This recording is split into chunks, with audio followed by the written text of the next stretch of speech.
Twitch page, and I think we're good. So, Twitch is responding, so I'm going to go ahead and start.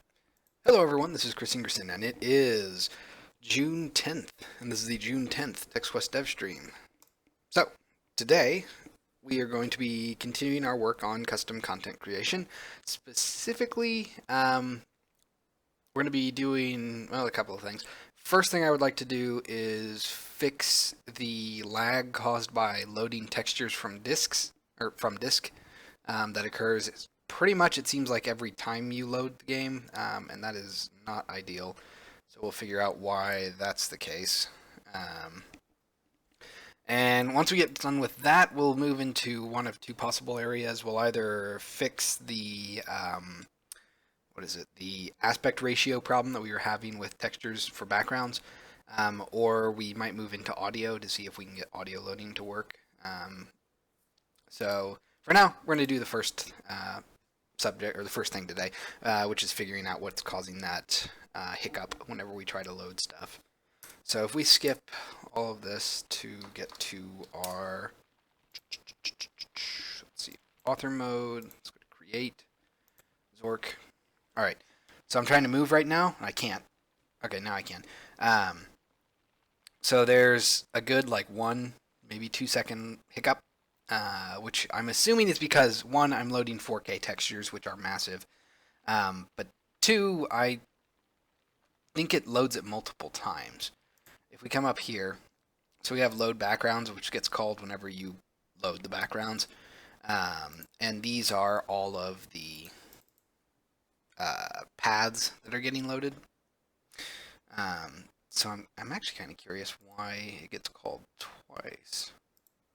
So I'm guessing what's happening here is load backgrounds is called twice, and it's probably trying to load the same thing. Yeah, the same things. Test game image 2 and 3. But because it's called in quick succession, the first time doesn't actually finish before the second time starts. So the second time sees that we haven't cached any of those textures because they haven't been loaded yet properly. So we start loading those, which means that we load those things twice. And that's actually not acceptable. So let's see what's causing this. We get 2 different requests, huh? Let's see. Custom game session 246 is the last time when they're shared. After that, we have classic create view 58 and custom game session 86. Okay, let's take a look at that then. So let's look at custom game session, which we already have open in classic create view. All right, classic create view. This is line 58. Load background images. Oh, I guess I don't need to do that now. Okay, so that's one reason. Doubling up on my commands. Boop. So that should help a little bit with that initial hang. I have written some caching capabilities to... Oh, where's my sprite utility? It's gone. Alright, give me a second. If I could spell utility, which apparently I can't. But I can spell sprite utility, which seems appropriate right now. Sprite utility. Alright, so I have written some caching capabilities to my sprite utility class, and I've written a completely new class called texture utility, which is essentially the same as sprite utility, but instead of creating sprites, it loads images from disk to make textures, which then can be used in sprite utility. But the idea here is that once you load a texture, it stores the path to that texture, so the path on disk, and then whenever you try to request that texture again through the texture utility class, it's going to say, okay, let me look at the path that you've passed me. Do I already have that path in my cache? Yes. Then I'm just going to return the texture, no waiting. Otherwise, I will start a loading process, and then we'll cache the result and send it back to you. All that fun stuff. So that should help with the hiccups, but I've actually been testing it for like a couple minutes before the stream, and it doesn't seem like it really is, but we'll get a little bit more arms deep in it to see what it's actually doing. Obviously, having it double load is a bit of a problem, so hopefully we can knock that out. Start Extras, author mode, create, Zork.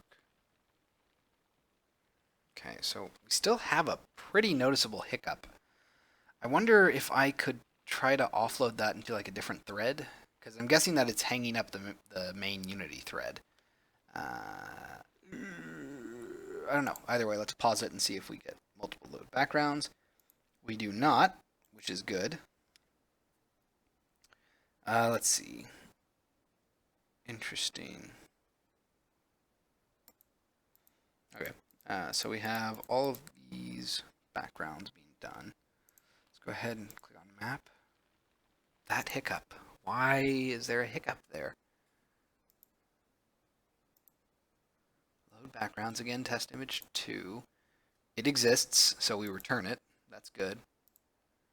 Test image 3, which exists, which is good, so we return it.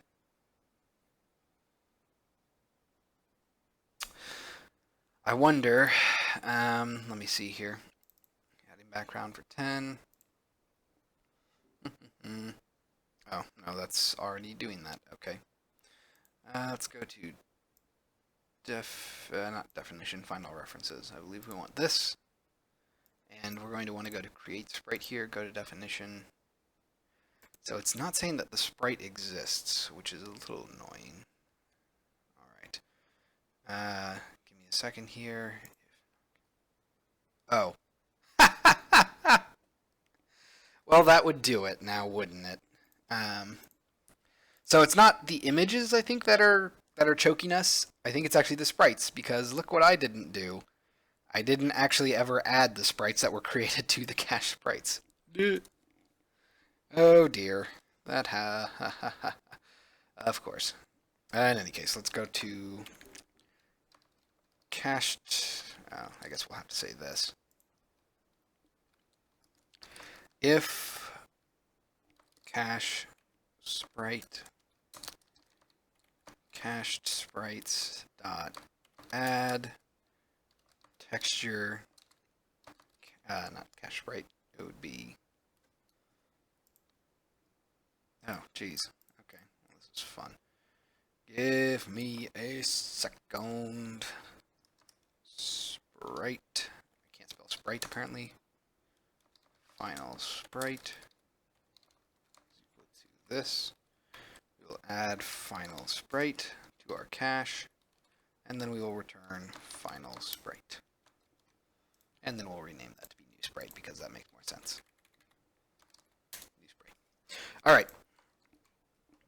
So that should handle this. All right. Let's go ahead and let that load. Let's see if that actually cuts down significantly on our hiccups. If not, I'm a little worried about what I can do to really reduce that lag. Because, well, sprite.create I assume is a Unity, well, I mean, it is a Unity class, which means it's probably not capable of being taken off of the main thread.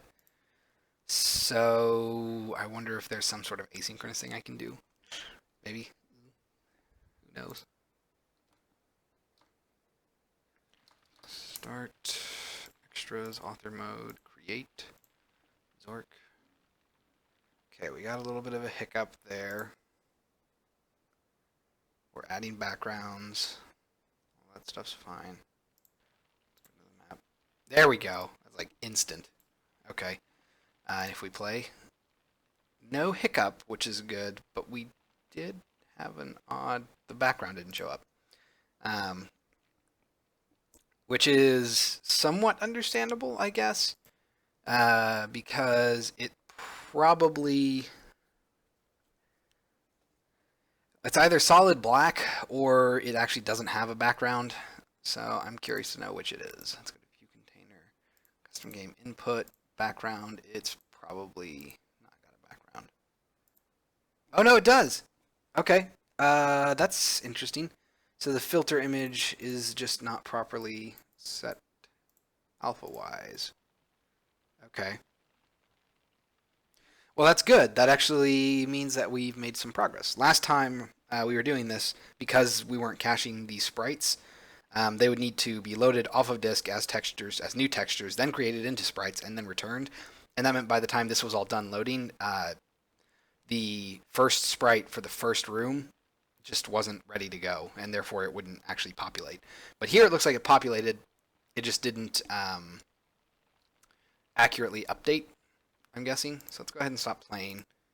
Let's go to custom game input view on submit, show background, hide background. I guess we're going to want to have classic create view. And then let's go ahead and say open, blah, blah, blah, blah, blah. No, not that. We want custom game session. Get rid of this. Oh, and let's go ahead and get rid of this line. Don't need that anymore. Okay. So let's let that go, and I'm also going to get rid of that debug, I suppose. Do I even need this? We'll leave it for now. We can test that a little bit later. Let's see here. So the next thing is we want to actually check where are you? Here we are. Start custom game. If room backgrounds contains key current room. Ah, here we are. It's because I set it to be color black again. Let's see, color black, new color 000 and 0.8. Okay. New color 0, negative 0f, and then 0.8f. All right. That should hopefully help us. So the problem was that we were setting our fade in color from the what should be a transition to solid black, which is why we weren't seeing anything, because it was just a solid black image overlay. So this should hopefully help with that. However, we still are running into problems where initially there's going to be a big hiccup. Like there's nothing we can really do to get around how the game just sort of like halts while it loads 4K images. Now, I'm going to sneeze. Excuse me. I don't know if we can really optimize loading 4K images. After all, 4K images are pretty massive. I mean, a 4K JPEG is like a megabyte, which is insane when you think about the fact that it's an image. So multiple image loadings at 4K, which right now it's loading 3 4K images. Those will just take longer, but there has to be some way of quickly loading them off disk. Like I refuse to believe that Unity is incapable of streaming loading textures.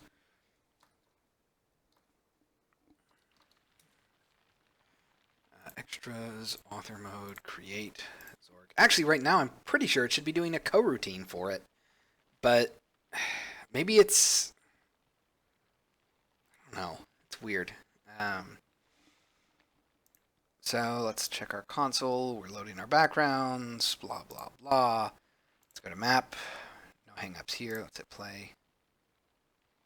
Nice. All right, so we have the first room actually loading its sprite again. Well, not again, now. So that means we can move on to the second issue, which is, well, it's getting aspect ratios to play nice. Let me try something. No, that won't work. Think. Can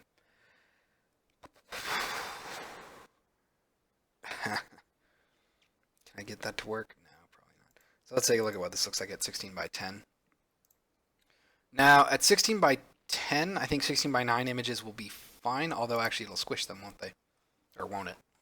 Zoom all the way out.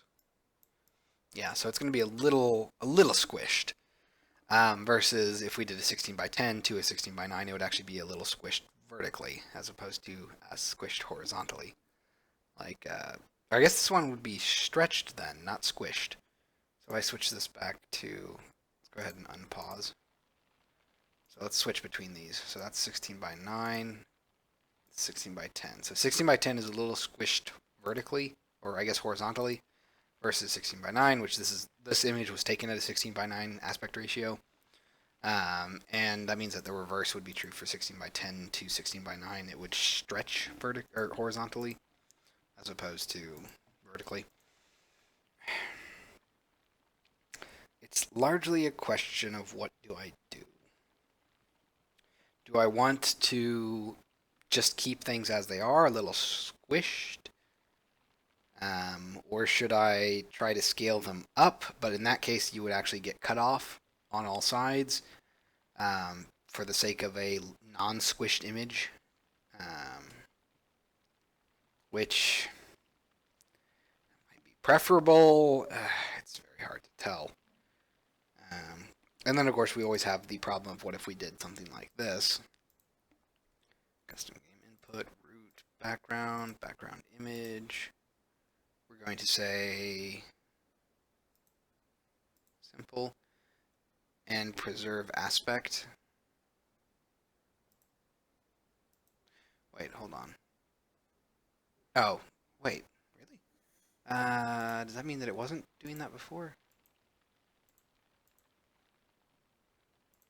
Hold on. There it is. Yeah, we're getting letterboxing at the top and bottom. It was kind of just awkward to see.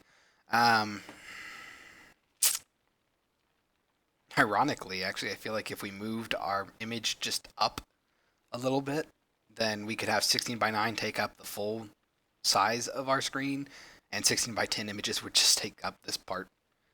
That's actually kind of funny.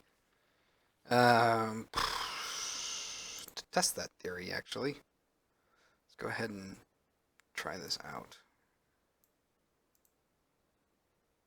I guess we'll turn off maximize play for now.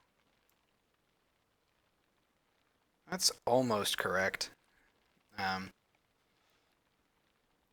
So I would have to offset it by like 60, basically.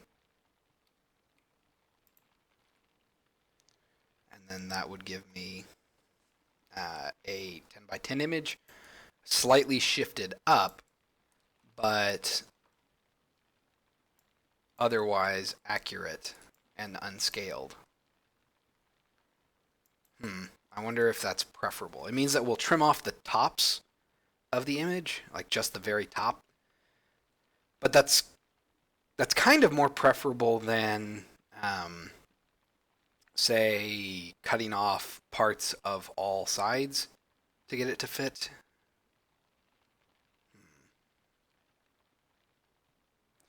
So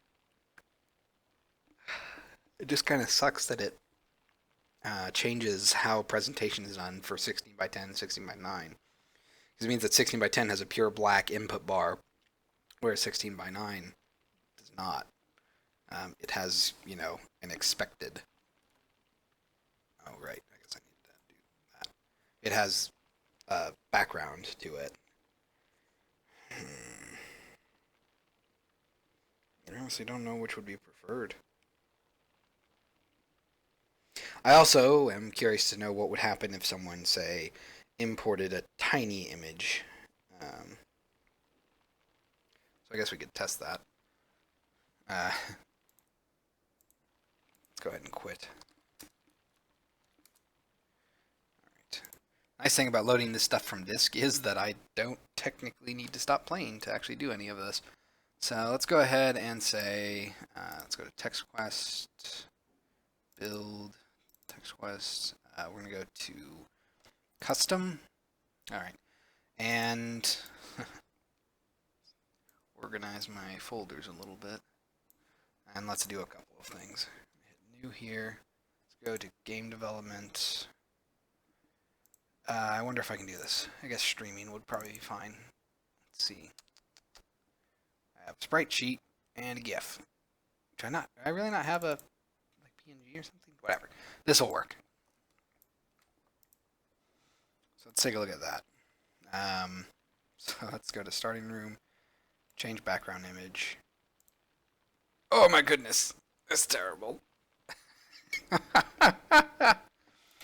Close. Let's hit play. Oh. Interesting. It also didn't close my map again. Why does that sometimes work and sometimes it doesn't? So it looks like it's. I mean, that's fine. It is a little odd, and I do think that maybe I should have it just be up here instead of on the input.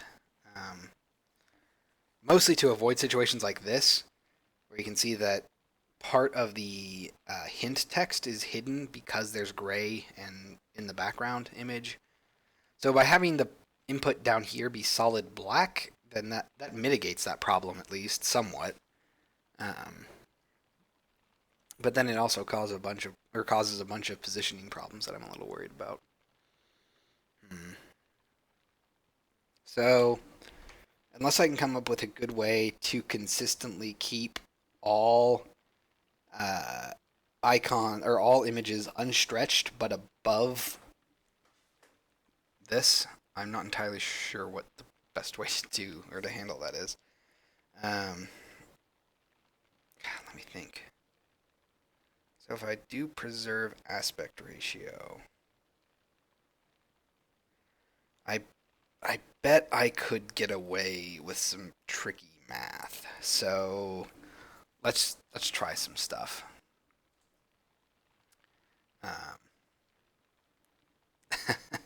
First, let me quit out and reset that background image.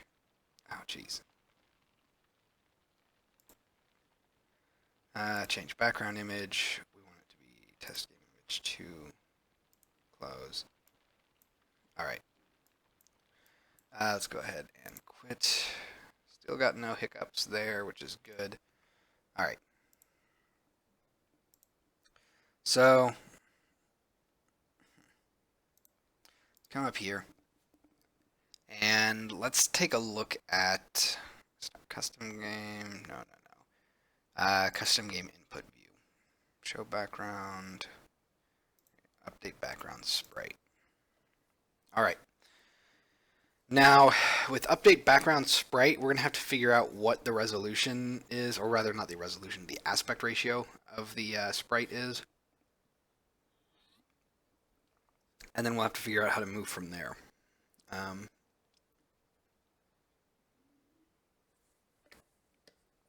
So there are a couple of ways that we can do this.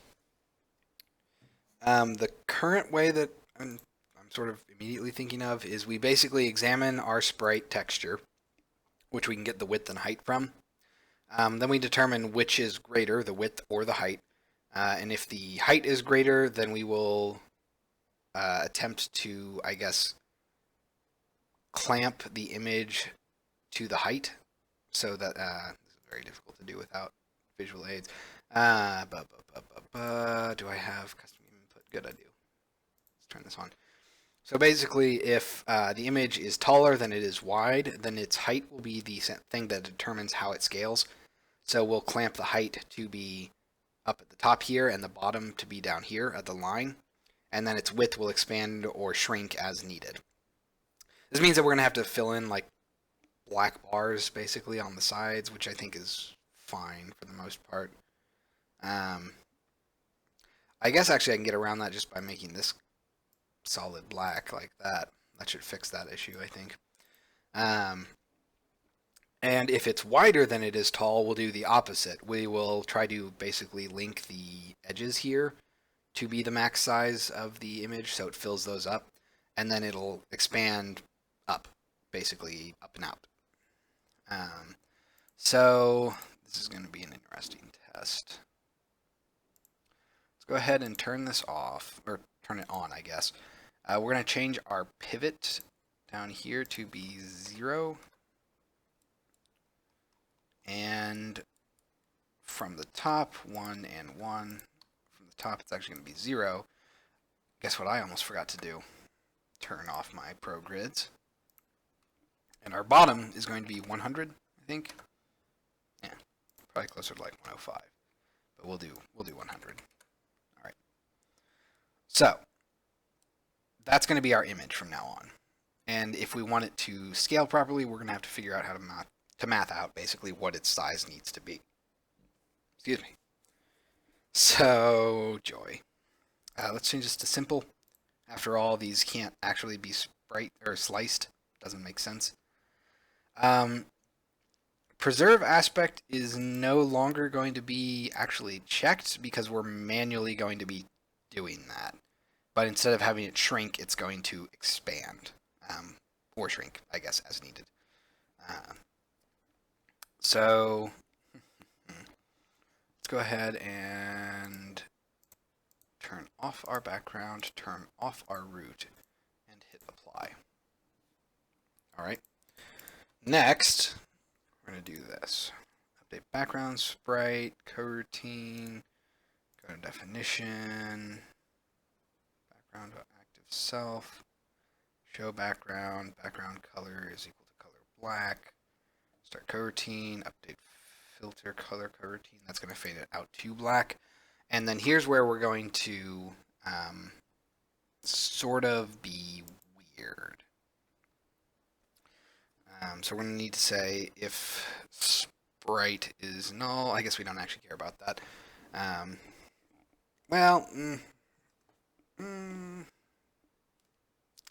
All right.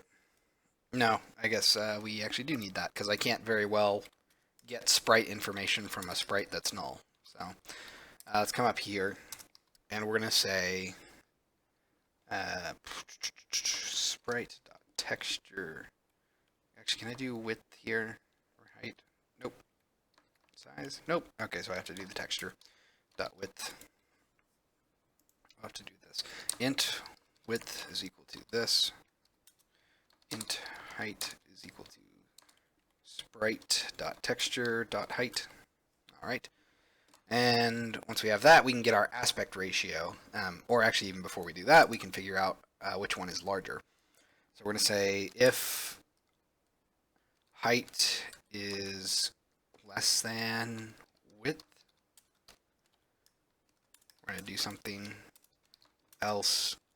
If the height is greater than or equal to width, we'll do something else. So here's where it's going to get super fun. Let me look at this real quick. Open this up. Do we have a parent?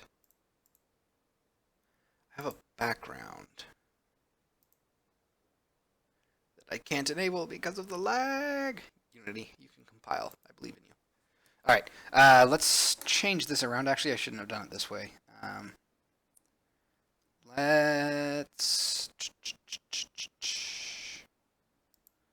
set your pivot at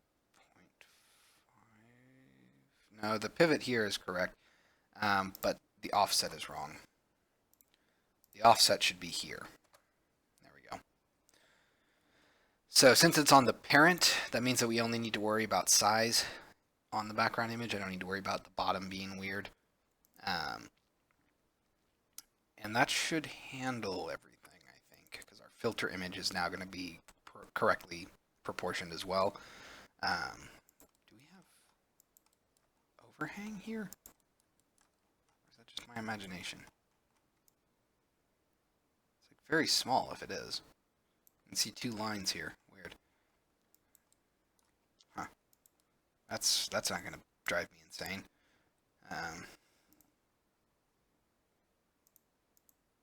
Oh, good. It's something to do with this. Old everything. 50. Shrink you down. Oh, jeez. Come on. Seriously? Where is it? One of these things has, like, one. It's one off from the top. Ah, it's going to drive me insane. All right, I'll leave it. Let's go ahead and turn you off. Turn off the root. Hit apply down here again. Save this out. All right. So now we need to actually do our math. Oh wait, no, we didn't do what I set out to do, which I need this background rect.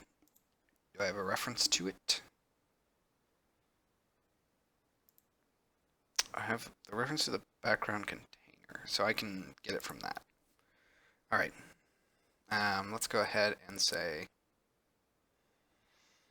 I guess we can do this on awake or on start or something, but we'll do it on awake.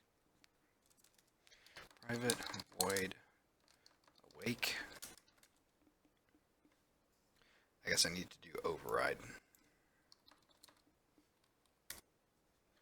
All right, so base.awake, and then we're also going to need to cache that rect. All right, so we're going to have private rect cached background rect.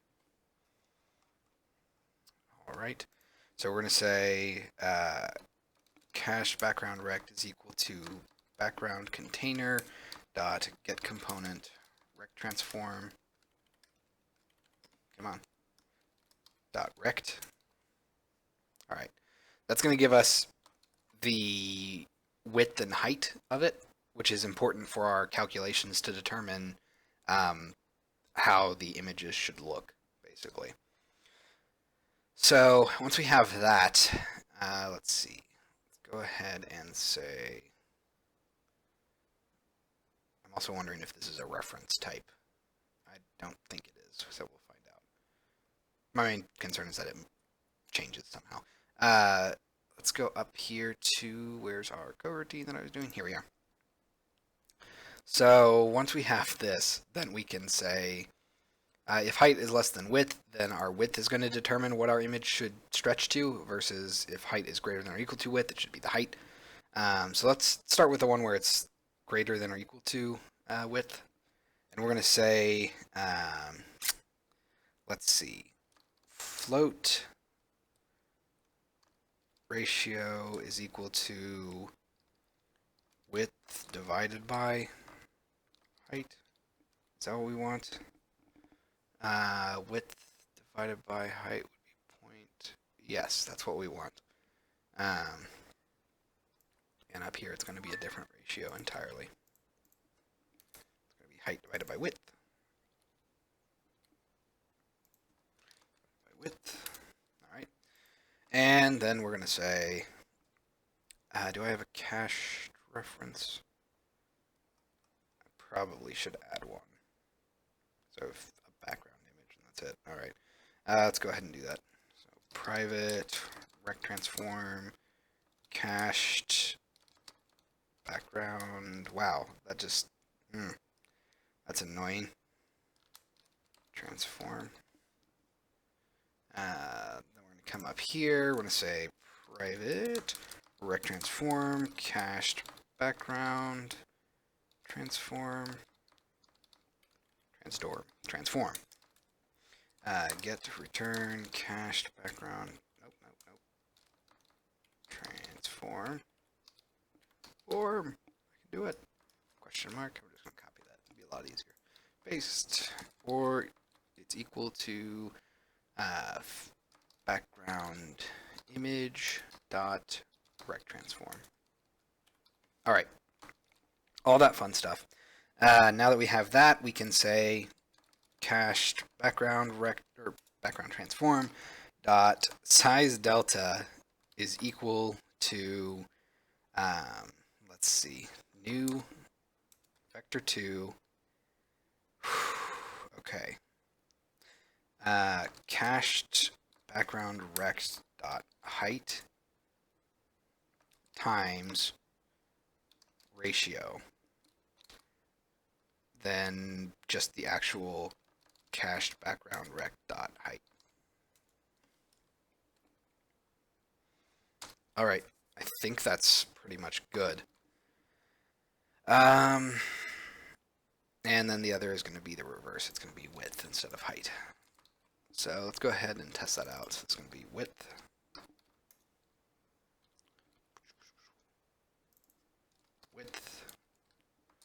times ratio. Okay. Let that compile. I'm also going to change this so that it is no longer a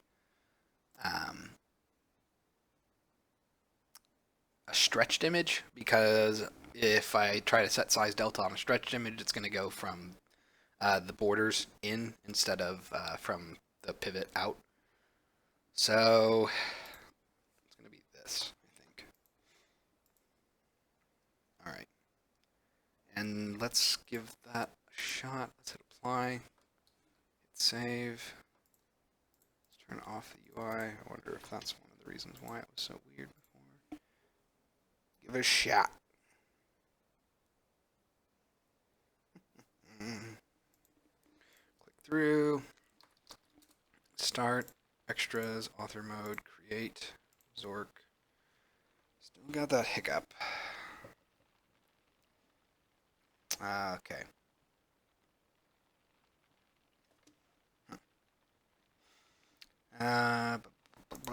Map. Let's hit play.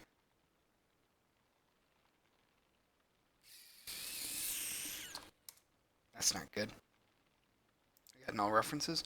Nope. Alright, even better. So now I gotta figure out why it's not showing up. Love it. I love it when it does that. Oh no. Let me guess. Because the background is initially disabled, its rect is 0. Yep. Yep. Yay. Okay. So that's not great. In that case, give me a second here. So I was going to try to cache that stuff, but I don't think I can. So instead, we're going to cache the rect transform.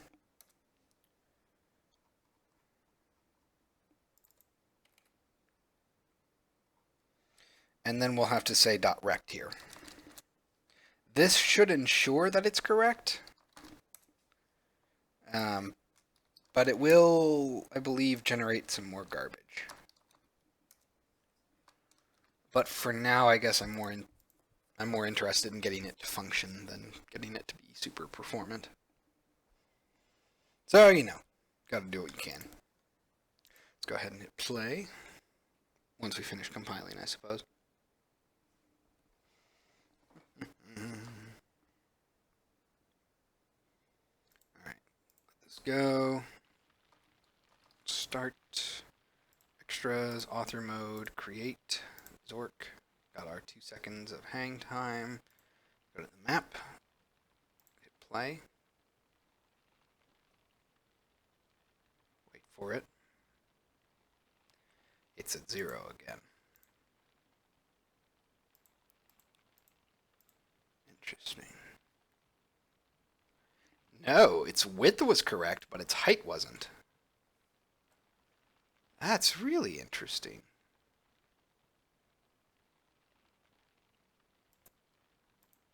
Actually, excuse me. What's really interesting is the fact that preserve aspect was checked off when I'm pretty sure I turned that off. So that's great. And we have to expand higher. I'm guessing like 720. Wow, is that like exactly correct? I think it was. Oh, I guess that makes sense. It's 1280 by 720. It's a 16 by 9 image on a 16 by 9 section. So that makes sense. Why did it not show up? I wonder.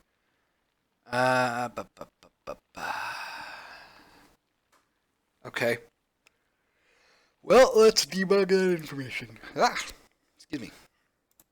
Let's go ahead and say, oh, wait. No, that's fine. I am going to go ahead and, I guess, do this. Debug.log. We're going to have a pretty long log here. We're going to say string.format. So 0-1. Then split of 2-3. And that's going to be width, height, cached background rect dot width, cached background rect dot width or rect dot height. All right. And to make sure that I'm not crazy, entirely possible that I missed it. I guess I missed it. All right. I just want to turn it off. But Unity won't let me compile. Shazam. There we go. Okay, turn that off. Let's see. Is there something weird about this one? I don't think so. It seems like it has a pretty decent... Huh. Like that all seems straightforward. And I'm pretty sure that the rect doesn't need to... It's weird that we got half of it. In any case, I'm going to hit apply here. I'm also going to come up here. Rect isn't the only thing, right? Yeah, it's the rect. There's not like... Yeah, it's rect. Okay. So let's give that a shot and see what those values pump out. I'm curious to know why we might be getting width but not height from this. So let's go ahead and give it a shot. As well maximize on play too. Click through this, type start, extras, author mode, create, go to the original Zork, map, let's hit play. Alright, so we should have our debugs out now.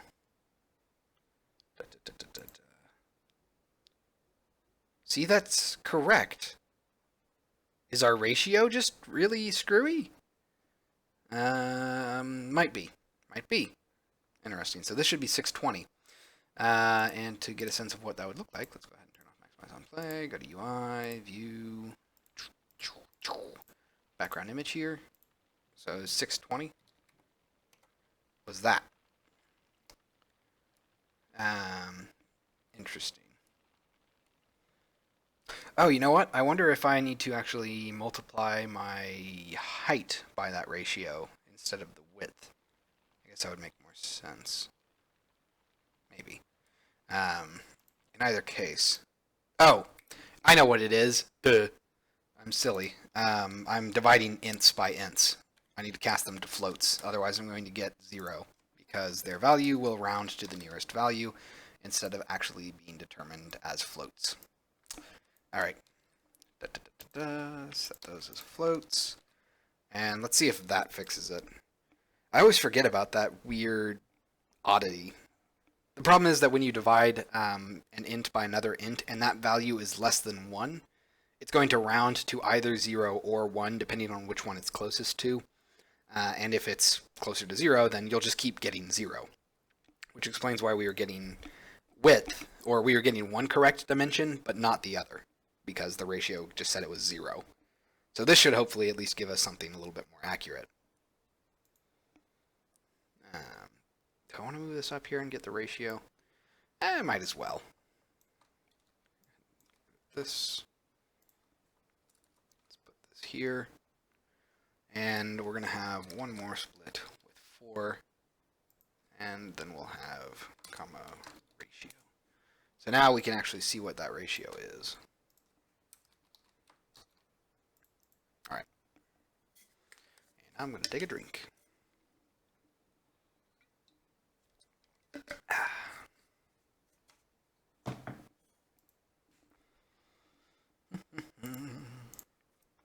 Hit play.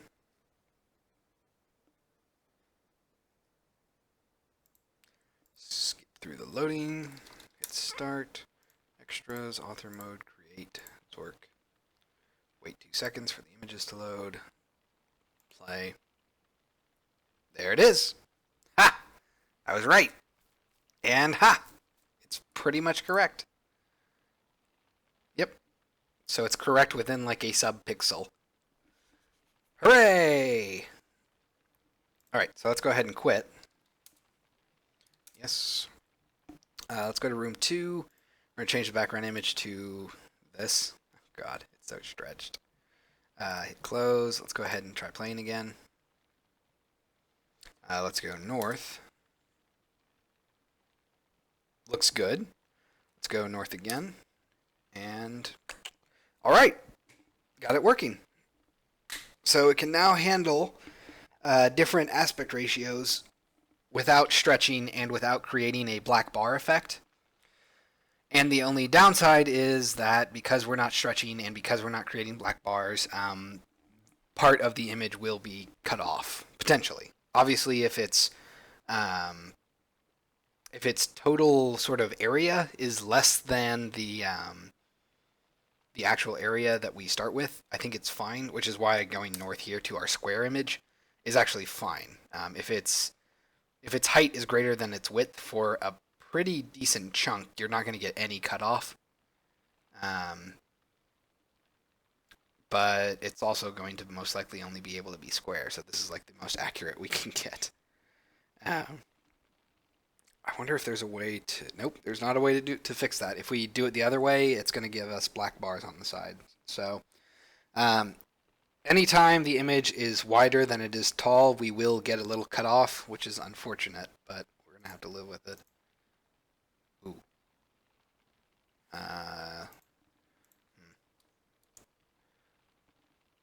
Okay, so that looks correct. What about you? Okay, good. So I might actually not be able to cache the rect. Now that I think about it, I might always have to retrieve it. Otherwise, well, actually, no, that's not true because, well, no, yeah, that probably is true. So either I have to cache the rect and then update that rect whenever the aspect ratio is changed, or I have to just not cache the rect and always use a new one, which is less performant, but obviously way easier on me. Chances are I'm going to use that for now, just the less performant but easier option.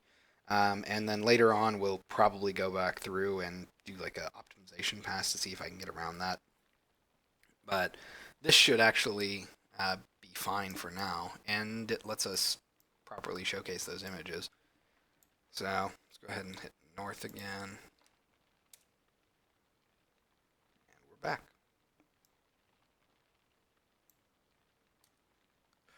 Oh my god, what happened? Seriously? I hit enter and that closed it.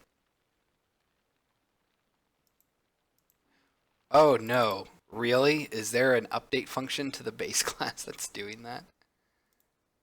Go to definition. Oh dear. Do I have an update down here?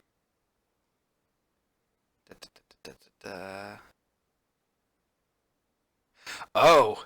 Yeah, that's a problem now, isn't it? Ah. Ooh. Okay. Yeah. So if our text is empty and we hit enter, I forgot that I have it set to close. Okay. So I'm gonna have to fix that. Whoops. Have anything else up here? Nope, that's all fine. So yeah, let's go ahead and stop playing. Let's come over here to custom game input. I know that I'm already overriding on submit here. So instead, I'm just going to say this. There you go. Input.text is equal to nothing. All right. I think that's pretty good. Which probably means that I can just do select delay. I think regardless. The definition, yeah, it's just going to say input text is equal to nothing. Let's get rid of you. All right, so let's go ahead and go back up here. I'm just going to move this out of that if. We're not even going to, I guess. No, we'll still have that, but we'll just do this. There we go. So that should fix that oversight. That was a little embarrassing. Set you back to 16 by 9. All right. So I think we have images loading now in a predictable manner. No more stretching and no more black bars at the cost of, you know, some trimming. Let's see. So just to ensure that that all works still, let's go ahead and do a quick run through, and then I think we'll either try audio or we will try getting things like starting text working. So start, extras, author mode, create, Zork, map, play. Okay, so nothing happens now if I hit enter. Same with escape, I hope. So, test. All right. Benefits of having the parser. from the main game is that I don't have to do anything extra really to get this to work. All right, starting room, testing. If we go north, we'll get our nice. Go north again. Let's go ahead and maximize on play. North. All right. So that all works. Quit. Yes. All right. Let's try a couple of other things. Actually, you know what might be interesting to do? You might have noticed there in the background you could hear torches, and that's because whenever you have a save file in TextQuest and you go to the main menu, it's going to load your most recent save file in the background. So if you're in the castle, or if the castle was the last level you were in for your last save file, it's going to load that castle, or it's going to load the castle level so that you can see it in the background, basically, and also cut down on load times for continuing. But the problem with that is that for things like what we're doing for custom games is that that level is always going to be there, and that means that you're going to hear things from it. Now, what we should do is actually probably just set the master mixer for our TextQuest mixer, have its volume set all the way down to negative 80 decibels, so it's at 0 basically, and that will mute everything in the game. Now, that means we're going to actually need a mixer for our custom games, probably. So let's go ahead and go to content creation, create folder, audio, create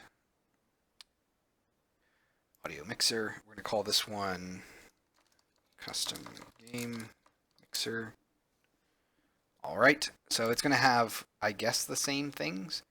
We'll have ambience, music, and, well, no, we'll just have ambience and sound effects. Because we can't, I can't really think of a situation where we're going to have music or ambience in a custom game. I was thinking each room can have a ambience track and sound effects that happen whenever events happen. So there's no real crossfading between music and ambience, I don't think. We might change that later, but for now, custom games are just going to have one ambience track. So let's go ahead and we're going to want to open this up. We're going to add some groups. Ambience and SFX. I believe that's, yep, that's what I called it before. There we go. Okay. Now for these, I think I can color code these too. At least you used to be able to. Ah, there it is. I believe it was red and blue or green. Green for sound effects. I haven't done too much with the audio mixer in Unity, but I know that it can be quite useful. Green. There it is. All right. And color coding just, makes it a little bit easier to look at. So we're going to have that. Should be fine for pretty much everything else. I guess we're going to add a couple of things here. So this is probably going to get into some area I didn't think about. Let's go to, would it be extras? No, it would be, well, let's go to extras. Extras view. Because I don't remember exactly what I have. Author button, open classic mode view. Let's go to definition. All right.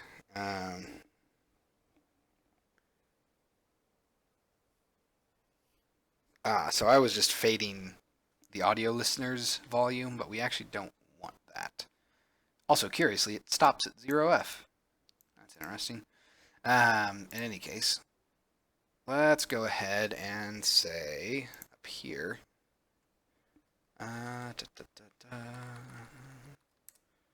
public audio. Oh, right. I think I need to actually have something for using Unity Engine .audio. Do I need anything else? No. So we're going to say public audio, not ooblik, public audio group?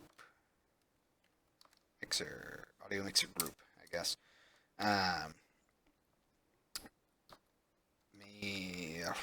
Master group. And I guess we'll go ahead and say public audio mixer group, custom group. All right. Let's go to fade audio coroutine. Go to definition. So we're going to change this. Instead of changing the audio listener volume, we're going to change the mixer group volumes, which I think we can do. We will find out. I know there's a lot of oddities when trying to handle mixer group stuff. So let's go ahead and change this to 0F and 1F. I know it's going to throw errors right now, but we'll figure that out in a second. Oh, wait, what? Apparently not. Oh, well, yeah. It's different from what the final thing's going to be anyway. Let's see. So this is going to be start. Let's rename this to master volume. Rename this to custom volume. All right. And let's see here. Audio fade duration. We don't actually want to do this, and we don't want to do this. And instead, we're going to do a couple of things, I think. First up, I'm going to come up here, click on ambience, and then click on ambience over here. Do I have to expose these? Or are they already exposed? Come on. I don't think this one is exposed. So the TQ mixer stuff is exposed, but I don't think any of the other ones are. So I think I actually have to say, what is it? So you can see that there's a little icon here for an arrow, which I believe means that I can actually, it's exposed and can be adjusted in code. There it is. There it is. I hate that we have to do that. Expose and expose. All right. So let's go up here, and we're going to say float cached master volume is equal to master group dot. Oh, jeez. Ah! Alright, I'm going to open up my audio options. Or I guess audio view. Got to figure out how I did this here. Because I know I did it, and I know it was weird. Get values, set values, start tests, stop tests. I clicked on cancel and control update. Please tell me that I wasn't lazy and just changed the volume. Oh dear, I might have done that. Controls, apply. Did I really do it that way? Ah, dang it. Oh, that's so disappointing.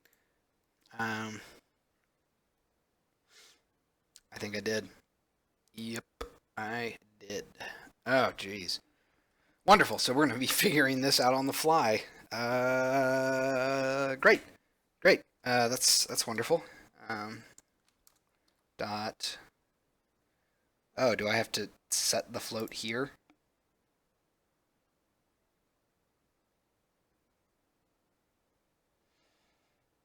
Gross. Set float, and then it needs a name, of which I don't know. I would think volume, but that does not seem to be the case. See if this is used anywhere else. Here we are. Master volume param. This is part of game settings, which is a string up here. Master volume, ambience volume, and music volume. Okay. So let me come over here. Comment you out. Come up here. Is it literally just the name of the group and then volume? I guess it would have to be. I really wish that it was a little bit more straightforward with this. Let's see. Yeah, I don't think we can. Ambience, attenuation. No, that's all fine. All right, we'll give it a shot, I guess. So ambience volume and sound effects volume. Which probably means that this needs to be exposed here. And instead of master and custom group, we're going to say audio mixer, main mixer, not miser, mixer, then public audio mixer, custom mixer, there we go, public string, main volume, what did I call it over here? Param is equal to, I guess we'll call it master volume. That's what it was over here. It's probably going to be the same actually for both of these, so I'll just have one value here. But let's go ahead and say cache float, blah blah blah, get float. Oh, right, it's not master group anymore. It's main mixer dot get float. Main volume param. Oh. Okay. That's okay. Wonderful. It's equal to 0f, and then we'll have to do this. Out cached master volume. So that's great. That's how wonderful. Let's go ahead and say float cached custom volume is equal to 0f. Go ahead and copy this, paste it down here. Instead of main mixer, it's going to say custom mixer. Get float, blah blah blah, cached custom value or volume. All right. And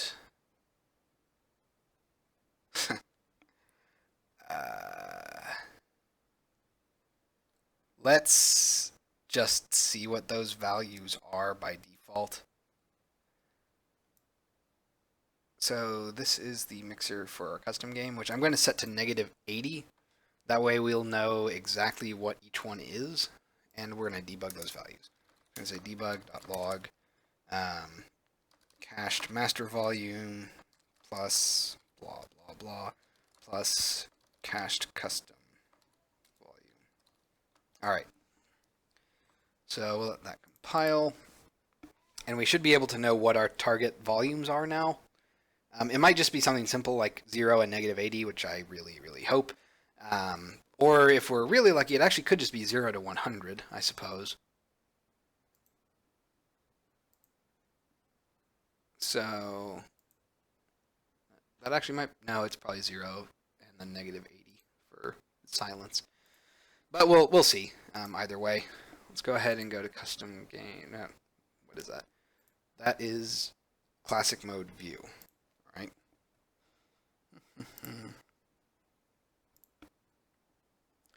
View classic mode main menu. Yep. All right. So here's here's our custom game mixer, and here's our default mixer. Alright, go ahead and save that, and let's give it a shot.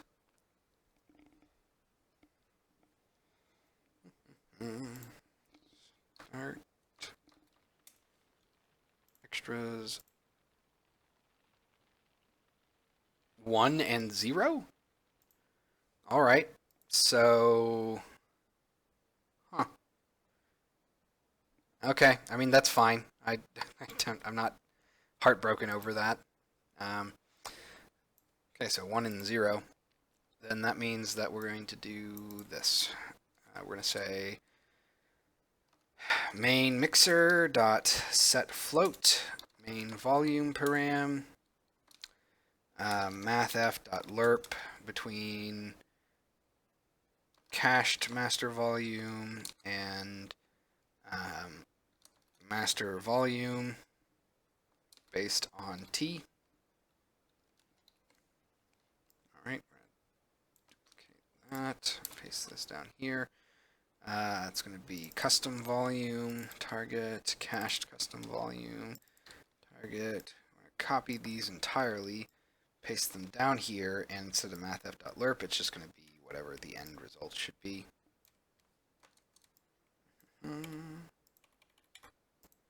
Alright.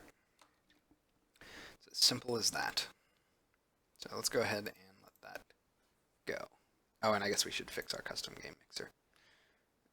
And set its master volume, which I can't click on because I can't select it, to 0. Alright, so that's technically setting it to 1, I guess. That's not confusing. Which means that actually you have 0 to 1 is silenced to normal volume, which means that you must have a greater than 1 value for anything above 0 decibels. Ugh. Like I said, it's a weird system, and I'm not a huge fan of it. Extras. Okay, let's listen.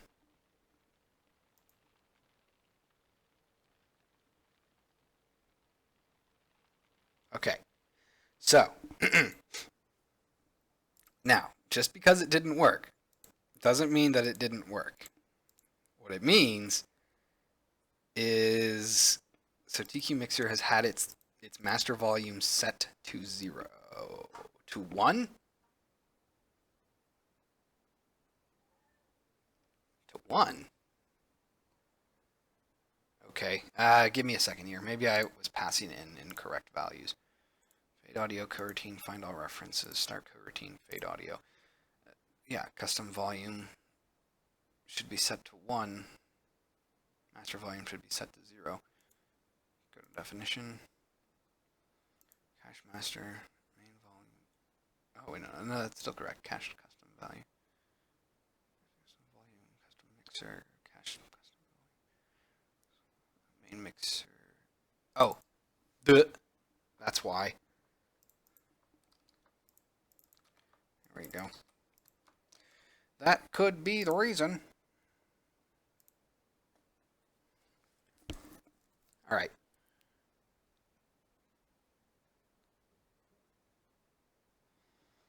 So let's try playing that again and seeing if that fixes it. I get the feeling that was just me being silly. Playing.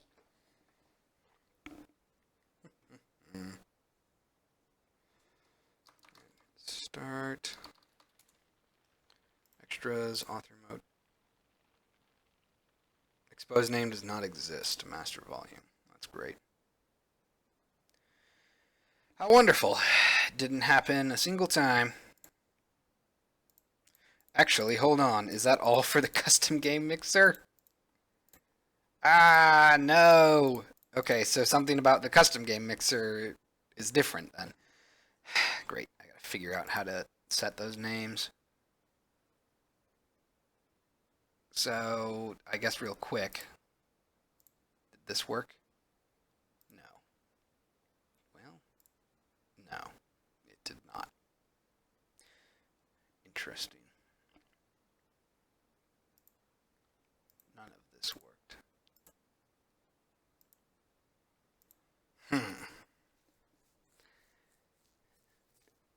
Okay, we get the fun part now. Let's see, Unity.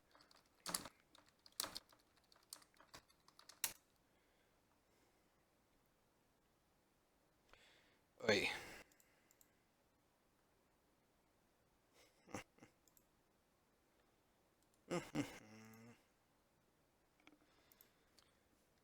This is one of the problems with working with Unity assets. I can't do anything until Unity stops playing. I gotta figure out what causes that unload. It's massive, whatever it is. So I've exposed it, but I don't know how to get it. Like in terms of my actual effects, I don't know what it's called.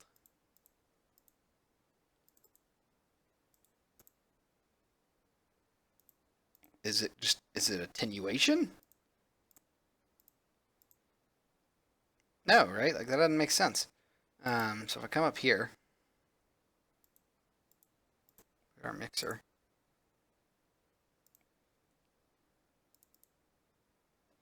Huh. Alright, let's see here. We get the fun time of getting the names. Oh, and that would be the cat. Yes, I see you, cat. You don't need to be up on the keyboard. Let's see. So we're going to look for Unity Audio Mixer. I guess we'll say exposed parameters. So get names of. Because I remember that this is incredibly annoying.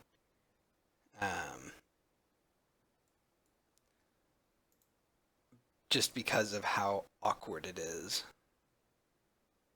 I really hope that it's not literally volume parentheses of master or whatever else it is. That is really annoying. I will try that to see if it works, I guess. So let's go down here to classic mode main menu. This is going to be really annoying.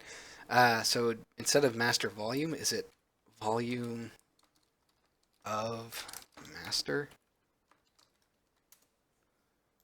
I really hope not. I will be infuriated if that is the case. There should be... There's a way to get these. I just don't remember what they are. So I can get attenuation. I don't know. Let's just play, see what happens. Because for some reason, and I will never understand this, but the entire audio mixer setup is just not exposed to code. So you have to pass strings along to get anything, and you can't retrieve the strings that it has. There's no way to do that. It's incredibly infuriating. Okay, so that's not it. That one actually screwed up on both of them, which means that the first one was correct. Oh, geez. So that means that I can rename them. And that means that I did rename them on the TQ mixer. But it's been so long that I don't remember how. Let's see. Unity rename audio mixer exposed parameters.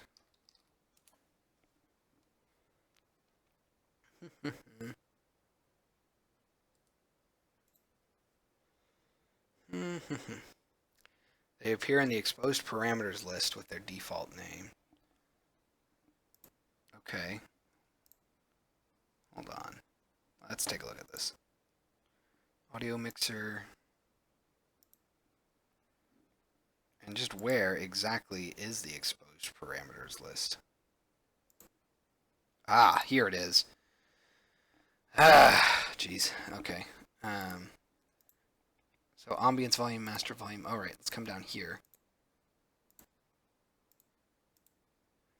There we go. Okay, volume is spelled with an E, not an R.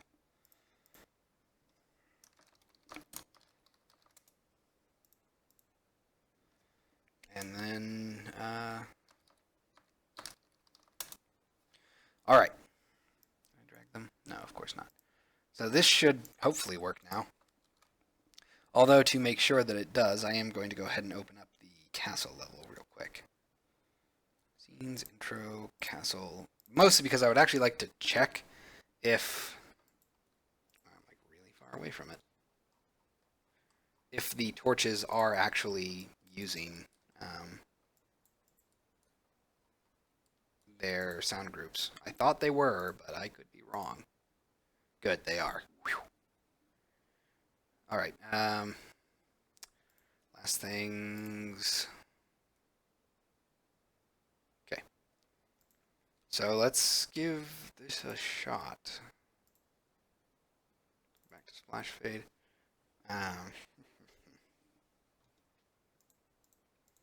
Curious to see if that actually works now.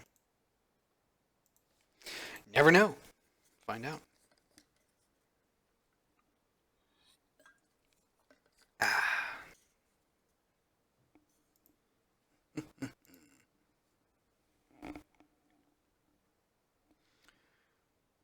So the goal here is that we want the audio to fade out.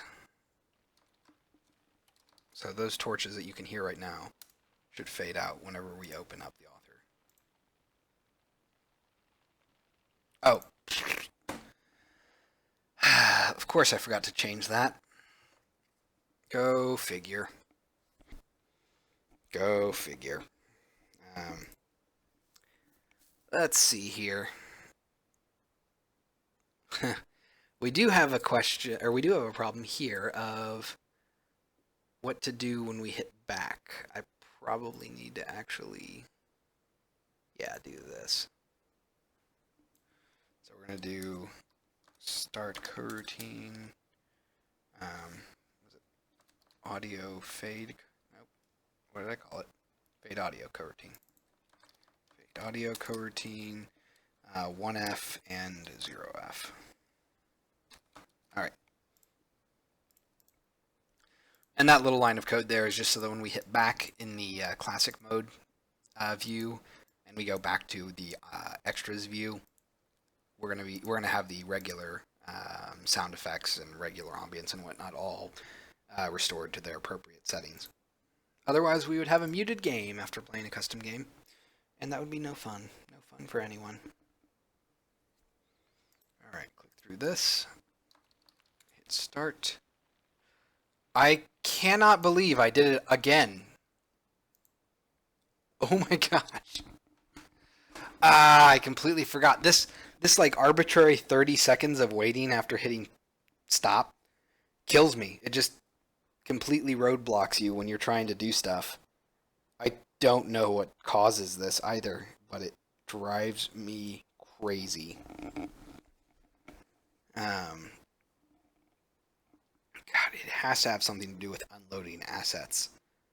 Because it's not like we're loading any new assets, but why would it take so long to unload them? There we go. Like 30 seconds later. Alright. Where are you?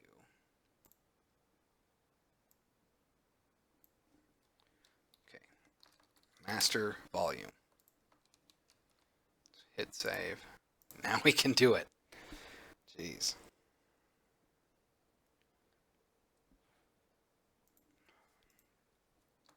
Start.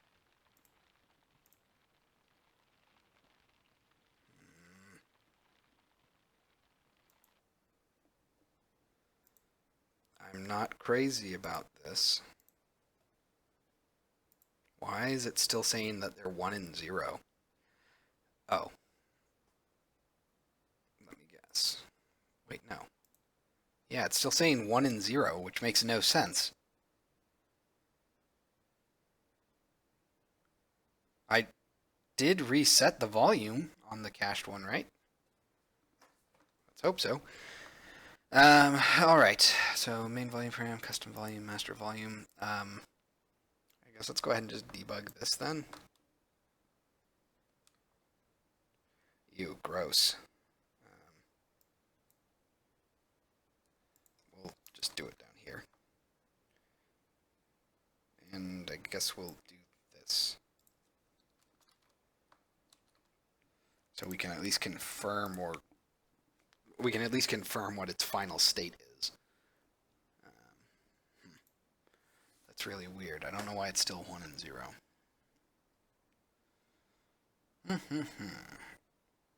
check those out, make sure that I'm not crazy. I mean, clearly I am, but these all look fine. Master and master. Yeah, 0 and 0. Alright.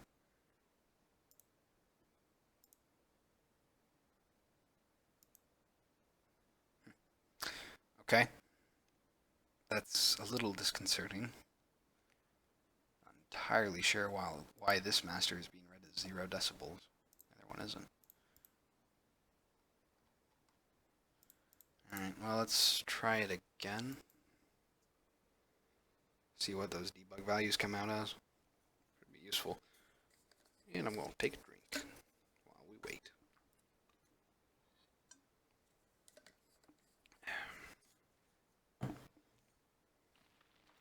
Start. Extras. Author mode. That is not right.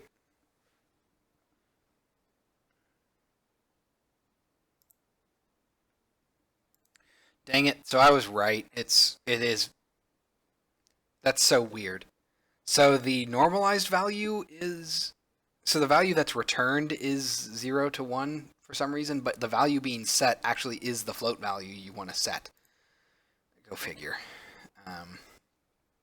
Alright. So we want 0 here and negative 80 here. And the invert here.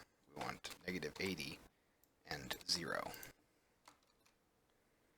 Oy. Let's see if that works at least.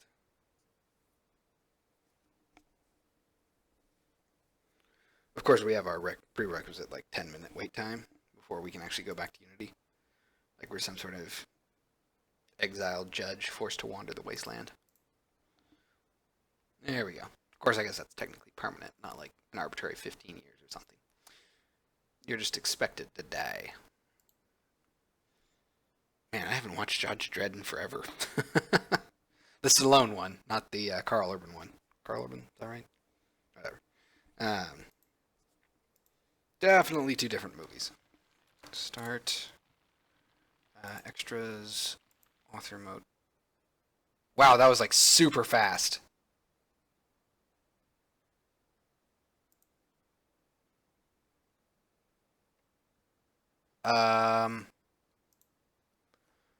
Huh. Interesting. So hitting back didn't restore our volume like it should have. This is interesting. Start routine on quit play. Am I crazy? Pretty sure I'm not. Why did you stop?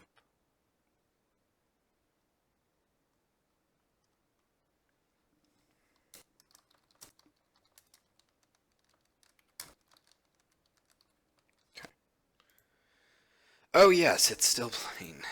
Let's go ahead and try that again. It was just so sudden though. There was no delay. It just went from 0 to negative 80 just like that. That is not great. Classic mode create audio fade duration. Let's set that to be like 3 seconds long instead of 1. It was a little jarring for it to be 1 second. A little too jarring.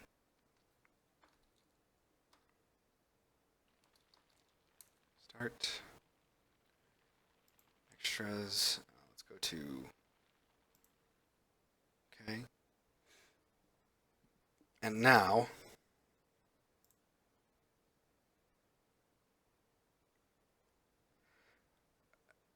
What the heck?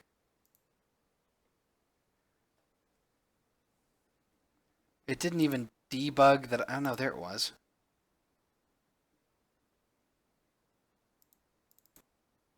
Wait.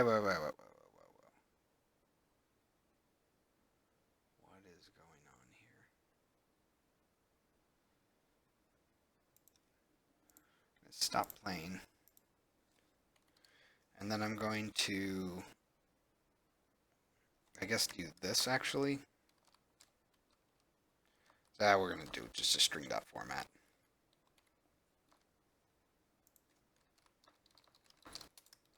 Be a lot easier. Now won't it? So we're going to say 0 to that, or 0 to 1, and then 2 to 3. Cached master volume, cached custom volume to custom volume, not custom mixer, custom volume. All right. Let's see if that returns something unexpected. Because I mean those values are correct, right? Classic create. No, not that. We want classic mode view. Fade audio. On quit clicked. We got the back, but our fade audio coroutine just gave up the ghost, it seems, before we got there. Wait, hold on.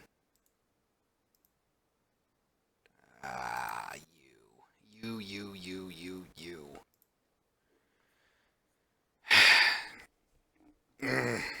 That is really problematic. Then let's do this. 1, let's get rid of close. We don't need to do anything special there, apparently. And 2, we're actually going to do this. There. That should fix the issue.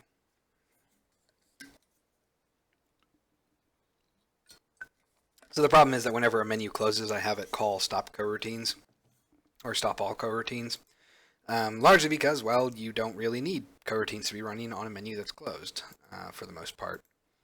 So by switching the order of opening and closing to, well, closing and opening to opening a menu, then starting the coroutines, it means that the stop coroutines will be called before I start this new one, so it should be correct. That's why. I completely forgot about that. Say start. Let's go to extras. Okay, let's listen. All right, that's pretty good. Let's go back. There it is. Okay.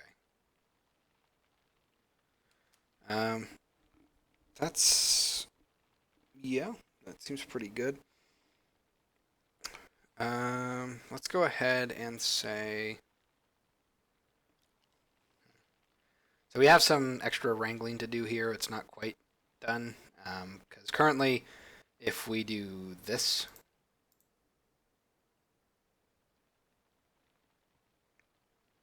we're getting fighting probably. So let me actually see what those final values ended up being. That one's negative. Oh, weird. I guess they ended up sorting themselves out, which is... Oh, I guess that doesn't really matter. That makes sense. So there's a little bit of fighting while both coroutines go on, because I don't stop coroutines. If I, open that menu and then immediately go back, there's still a 3-second fade to, turn off the master volume, and then a 3-second fade to turn it on. Now, at the end of the second fade, it's going to, be correct because I hard set those values. But I probably should actually stop all coroutines here. Wait, no, it actually does that, doesn't it? On quit clicked will stop all coroutines and fade back. So that's why I didn't hear fighting. Okay. But the reverse is not true. However, if I went back and then immediately went, or if I went back to the extras menu and then immediately went back into classic mode view, we would get fighting probably. So that means that I want to call, does base.open do that? No. So we'll have to do this here. Stop all coroutines. There we go. We'll let that go. All right, so that looks like we've solved that issue.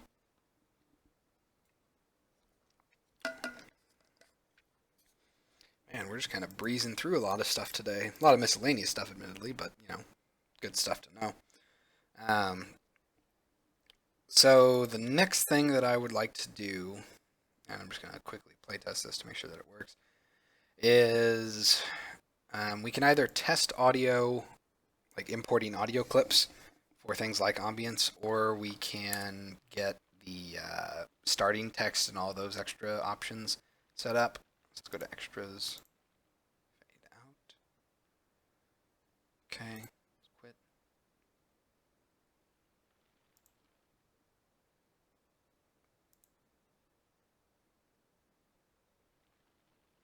Okay, just making sure real quick that like going back and forth constantly will still let us have expected results. Good. That was super fast though. It's a little disconcerting. Okay, I'm gonna listen real close. It just fades out so fast, it's kind of jarring. But I guess we'll have to live with that. Let's go up to create, Zork. Okay, so the next thing that I would like to do is, can I don't think this works yet. I should hook that up so that it works. That's a simple thing. And once that's done, I would like to basically get, so we have our fade in for the sprites, whatnot. I would like to have a little blurb of text at the very beginning, an optional blurb. So if you create a game, you can have a little message to the player and say like, "Thank you for playing this game," or like give a little bit of backstory or something. I don't know. But it would be nice to have the option to have a little blurb of text at the very beginning of the game when the game starts being played. That way you don't have to have your starting room have that information in it. Okay, so let's go ahead and stop that. Let's go to close classic mode view. We don't need that anymore. And instead, let's go to, actually, you know what? We shouldn't have closed that. There's no good way to do that, is there? Nope, there is not. So, hold on. I need to actually open that back up again. Classic. Is it classic create view? No, it's classic mode view, I think, right? Classic mode view. Right. Let's see here. On play. So the problem is that if we open these menus really quickly, the fade won't actually finish. So we need to change that a little bit. And instead we need to come down here to fade audio coroutine. Do I have a bool? I do not. Let's get rid of this debug. It's not needed anymore. Get rid of that line. Get rid of you. And get rid of these. Okay. So I'm going to have a private bool here. Private bool is fading audio is equal to false. Come down here. Is fading audio is equal to true.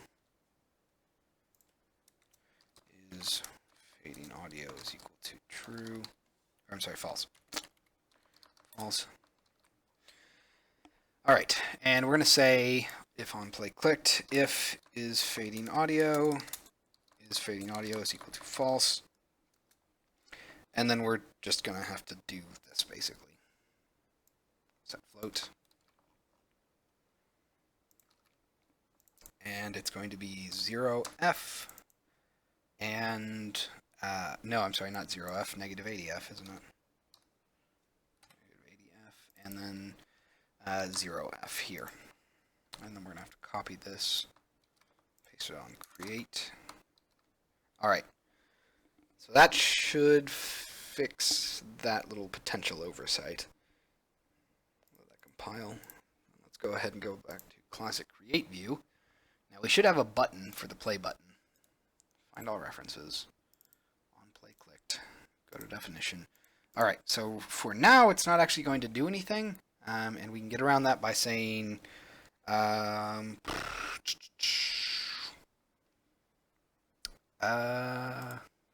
me check this real quick.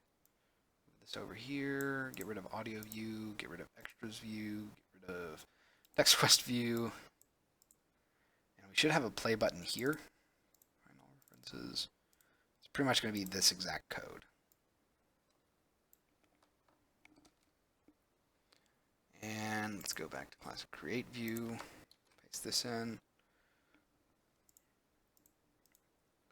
Definition down here. Let's do this. Do I not cache the author session? I do. Then why are you angry?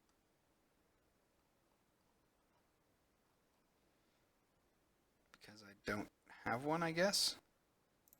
So I would have to say author session dot save file path. I think that should be fine. Yeah. All right.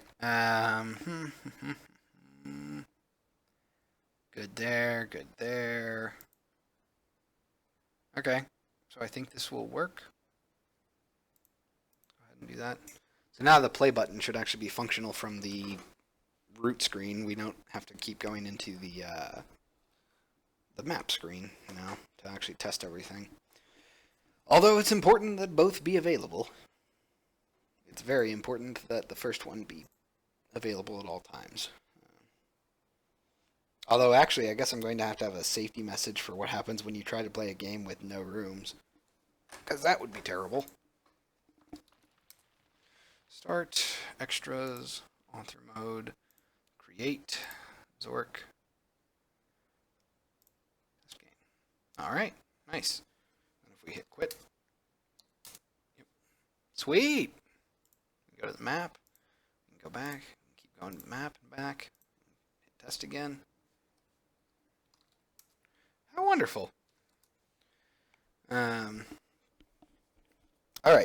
so what to do next? We did that for a purpose. I was talking about something, wasn't I? Oh no, I seem to have forgotten. Let's see here. Test game. Yeah, I really don't remember what I wanted to do here. I know it was something, but I don't remember what. Oh, right, the starting text. That whole thing. So let's go ahead and say quit. Oh, quit. Yes. So the real question now is where do we put the starting or like the options for starting text? Because we also need options for things like descriptions. So currently, if I go ahead and open this up in Notepad, this is what custom game data looks like. Good. I apparently have a lot of connections that are duplicated. So that's good. Got to figure that out.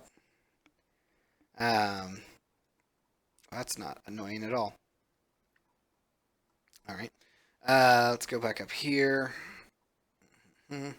So we have a field for game description, and that field is not shown when you make a new game. There's not a little blurb for your description.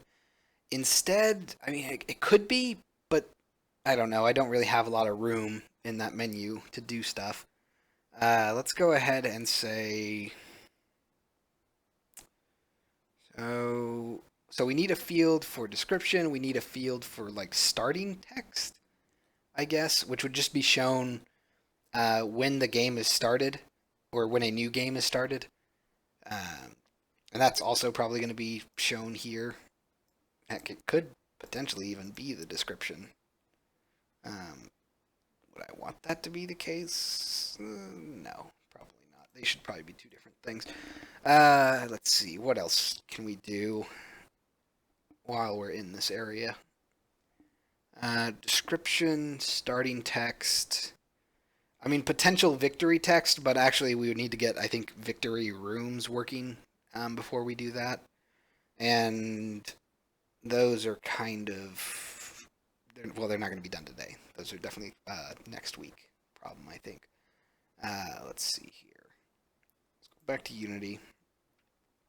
So I have room for things to be put here. just the settings and variables, which I don't even think this is working right now. Yeah. So at some point we're going to have to do things like settings and variables.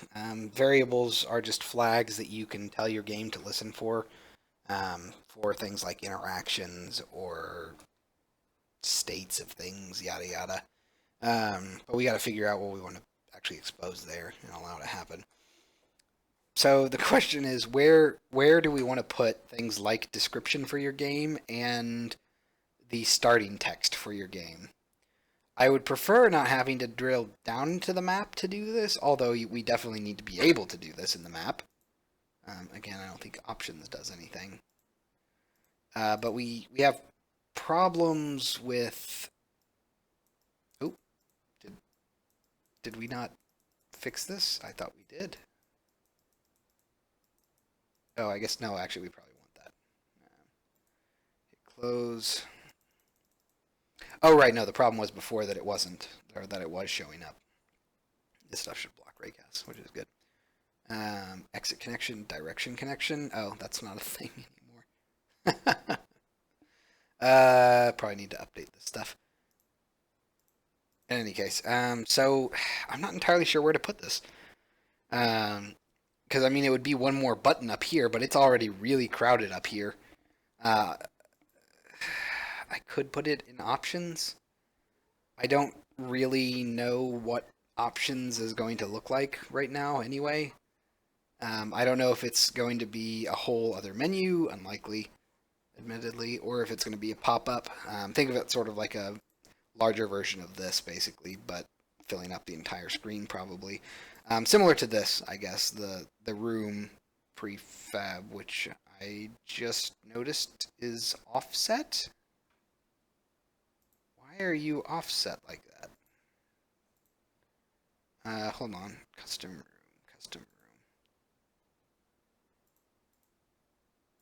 Why are you offset? That's so weird.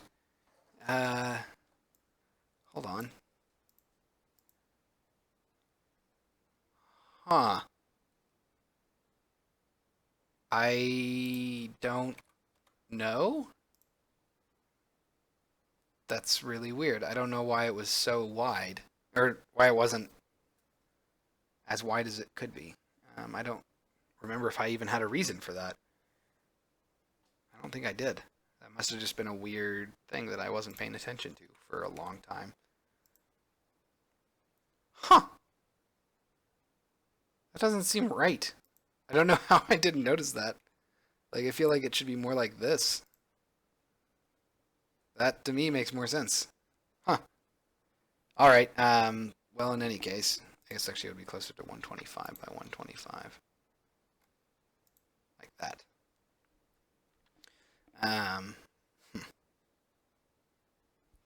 So, I mean, we could, and in that case, we would basically have a very similar screen where we would have description over here. We have description over here. Then instead of exits, we would have to have variables. See, that's the thing, is that these individual fields take up a lot of space. Because we would need description, which is the description for your game. Excuse me. We would need a, like, new game text or something, which is the text that's shown when you start a new game. And then we would need...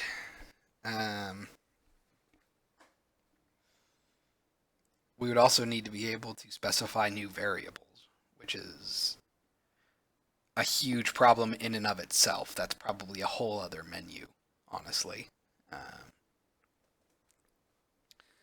So, not sure if it would be better to hold off on that until next week. Maybe tomorrow. I might do a music stream tomorrow.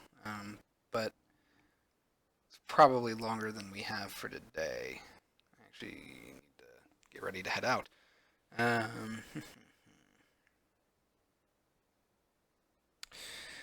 Yeah, this might be a good place to stop for the day. I can't really... I'm not entirely sure about what we want to do here in terms of layout. All I know is that we need an options view, and it's going to have to display a lot of information, like just a lot of information. So, yeah, that's probably a good place to stop then. I would like to think that over a little bit before we act on that. Well, alrighty then. Well, I mean, we did get a lot of stuff done today. We got starting rooms working. We got starting room sprites working. We have different aspect ratio images working. Let's see, north. Let's go to. Actually, let's go ahead and quit. Let's go ahead and quit out here. Come back to test game. Let's see here. We're going to say. Take a picture here. Quit. Yes. What else did we do? Oh, we got audio, but we can't really get a screenshot of that. Was there anything else? A lot of it was optimizations. So, either way, we can at least talk about what we did today. So, I mean, we got pretty far. We got first room sprite loading correctly. We have audio correctly fading from the main mixer to the custom mixer. So we can do things like sound effects and not really care about the background loaded level, assuming it's there. We've set up a play mode inside of our actual test game here, or our main menu here. Let's go ahead and take a screenshot of that, I guess. And we've started work on getting things like options to be set up. But that's going to be a whole series of videos, I'm sure, because we're going to need a lot of information for that. And like I said, there's a reason that I put these counters up here, because I feel like I think people will be surprised at what they end up being. Because, I mean, just right now, the base text quest game, if I had to try and sort of put it into these terms, I'm looking at, I'm guessing, at least 100 variables. Items and objects probably around 50 currently, I'm guessing. Oh, actually, no. Items is probably around like 20 or 30. Objects is, I don't even know. Maybe a little bit over 100, probably. And then rooms is, I would just call those levels, probably. So about 8 levels right now. In any case, I think that's a good place to stop for the day. Like I said. So, as always, I want to thank you all very much for watching, and I will see you all next time.